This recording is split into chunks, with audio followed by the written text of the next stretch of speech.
Put your hands behind your back." The officer's voice was flat. He was moving to arrest Nia Williams in front of her 10-year-old son, David. Her crime? Sitting on a park swing. He had accused her of being uncooperative. He was placing her under arrest for obstructing. He saw a single mother who was an easy target. He believed he had all the power in the situation.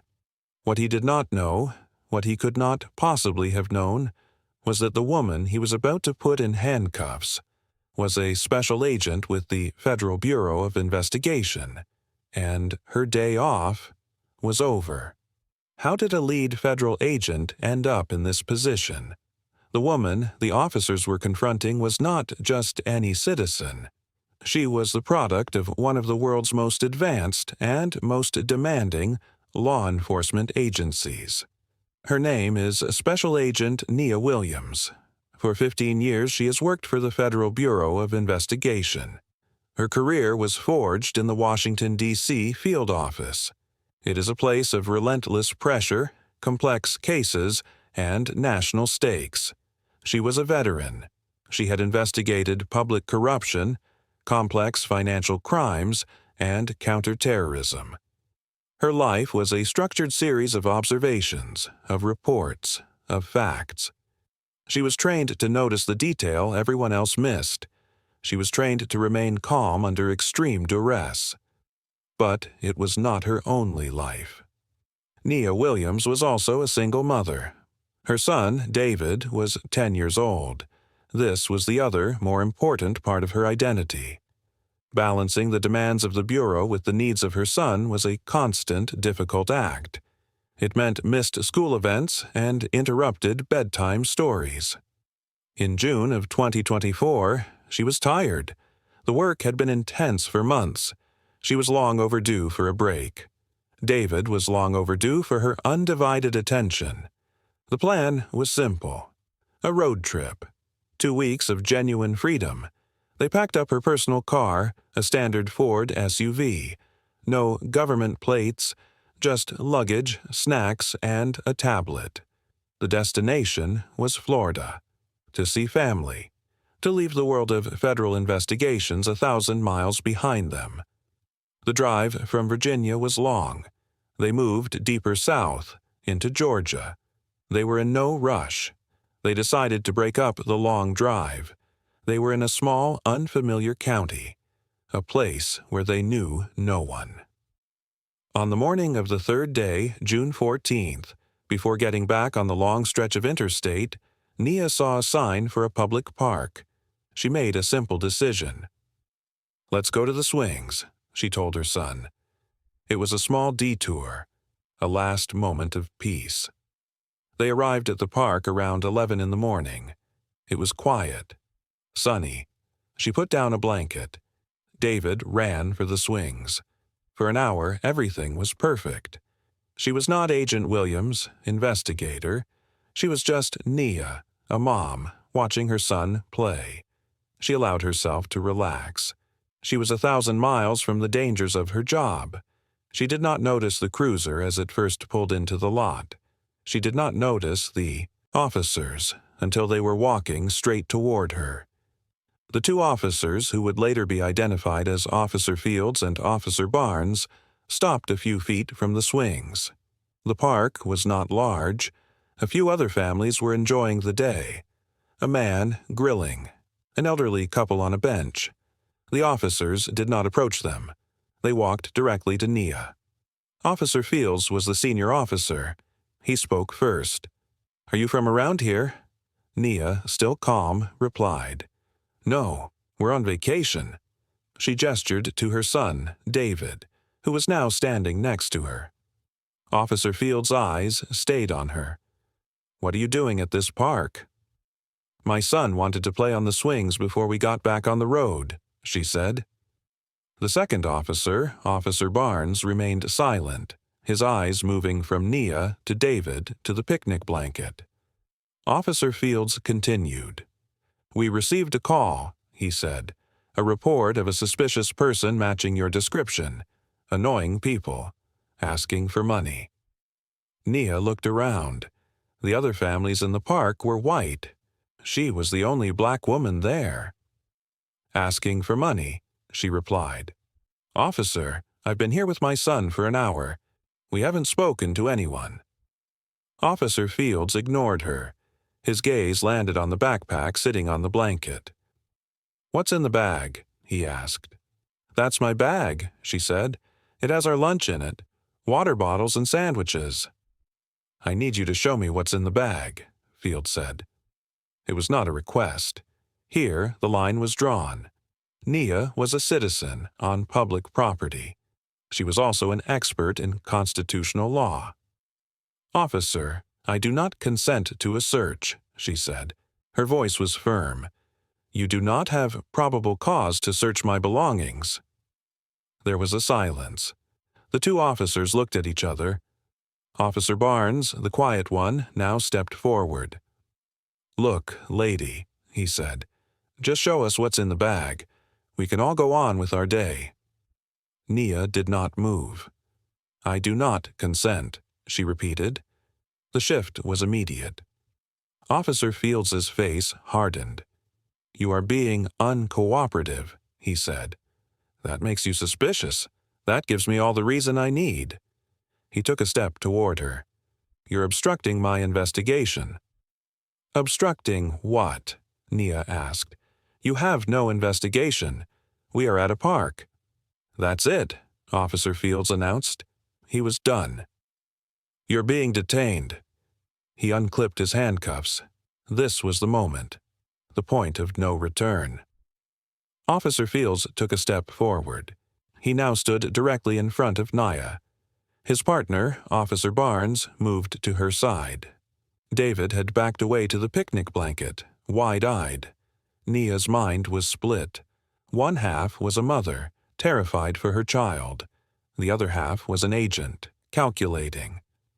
"Officer, you are making a mistake," she said, her voice low and even.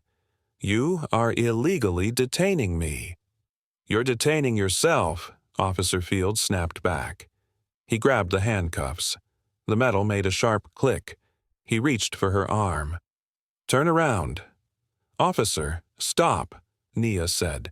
Her voice changed. The politeness was gone. It was now flat, authoritative. It was a command. The officer paused. His hand was inches from her. "I am not going to repeat myself," Nia said slowly. "You will stop. You will take your hand away. And you will listen." There was something in her voice. It made both officers hesitate. Nia did not reach for her bag. She simply spoke. "I am a federal agent." There was a total silence. The sound of the wind. Officer Fields just stared at her. "What did you say?" "I said," Nia repeated, "I am a special agent with the Federal Bureau of Investigation, and you are interfering with a federal officer." This was not a statement they were prepared for. "My credentials are in my bag," Nia said. "I'm going to reach for them slowly. Do you understand?" Officer Fields just nodded. Nia reached into her backpack, past the sandwiches. She pulled out a small black leather case. She opened it. She held it up. The FBI badge. The credentials. The effect was instant. Officer Fields froze. He looked at the badge. He looked at her face. He looked at his partner. The officer who had been aggressive and confident was now completely still. His face lost its color. He took a step back. "Ma'am," he said. The anger was gone. "You're FBI?" Nia did not put her badge away. "Special Agent Nia Williams," she said. "Washington Field Office. Now I want your badge numbers, and I want your supervisor. Right now." It took 20 minutes for a supervisor to arrive.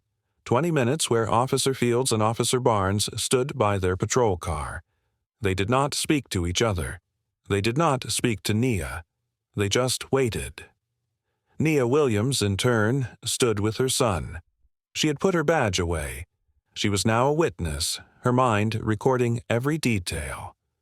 The supervisor, a sergeant, finally pulled into the parking lot. He stepped out of his car and looked at the scene. his two officers, a woman and a child. He walked over to Nia first. She calmly identified herself again. She explained the entire encounter, the false, suspicious person call, the demand to search her bag, the refusal, the threat of arrest. She was factual. She was precise. The sergeant listened without interrupting. Then he walked over to his officers. The conversation was too far away to hear, but their body language told the story. The supervisor was visibly angry. He returned to Nia. He apologized. He called the incident a misunderstanding. He said his officers had misinterpreted a vague dispatch call. He told her she was free to go. Nia took the sergeant's name and badge number, just as she had for Fields and Barnes. She put her son in their car. The vacation was over. She drove all the way back to Virginia. But Agent Williams did not let it go. When she returned, she did not file a complaint with the local Georgia Police Department. She knew that would lead nowhere. Instead, she sat at her computer and wrote a formal, 12-page report. She detailed every word, every action, every second of the encounter. She filed that report directly with the Department of Justice, Civil Rights Division. Because the complaint came from a federal agent, it was taken seriously. The DOJ opened an investigation. They requested all materials from the small-town department. They pulled the body cam footage. The footage confirmed everything Agent Williams had reported. It showed the officers walking past other park attendees. It showed them initiating the contact. It showed Officer Fields asking to search her bag. It captured her calm refusal. And it captured the exact moment he reached for his handcuffs, followed by the stunned silence when he saw her badge. The investigators did not stop with the video. They pulled the department's records. They analyzed every field contact report filed by Officer Fields for the last 3 years. The numbers revealed the truth. Officer Fields had a clear pattern. He initiated suspicious person stops at a rate 300% higher for Black and Hispanic individuals than for white individuals, despite the county's demographics.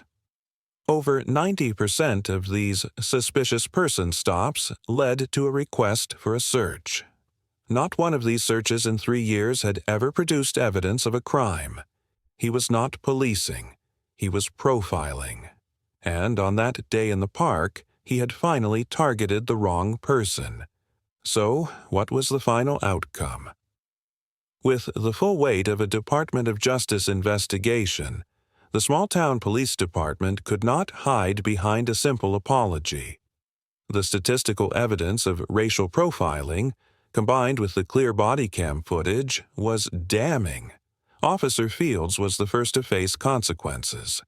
The department announced 6 weeks after the DOJ's report was delivered that he was no longer employed. This was a quiet way of saying he was fired. His actions in the park were cited as a violation of departmental policy and failure to respect constitutional rights. Officer Barnes, the silent partner, faced a different penalty. He was not fired. He was placed on administrative leave and ordered into mandatory retraining. The retraining focused specifically on de-escalation and probable cause. But the consequences did not end with the 2 officers.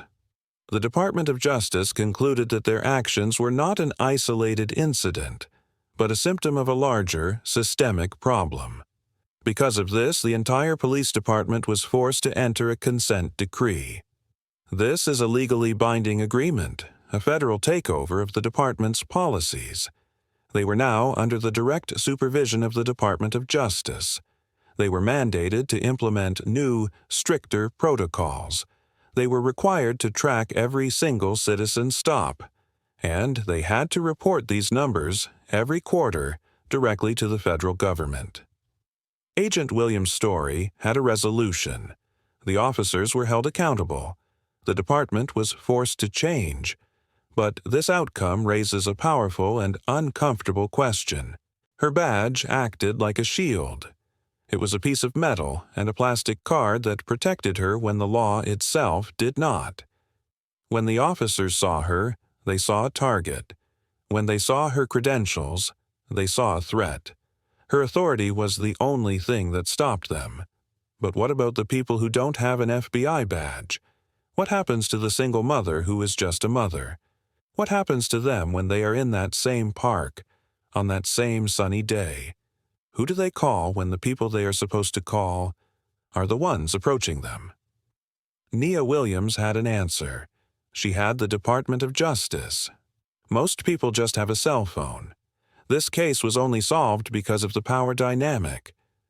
Do you believe this was true accountability? Or did it just happen because the officers got caught targeting the wrong person? Share your perspective on what real accountability looks like in the comments. Subscribe for more stories you were never meant to see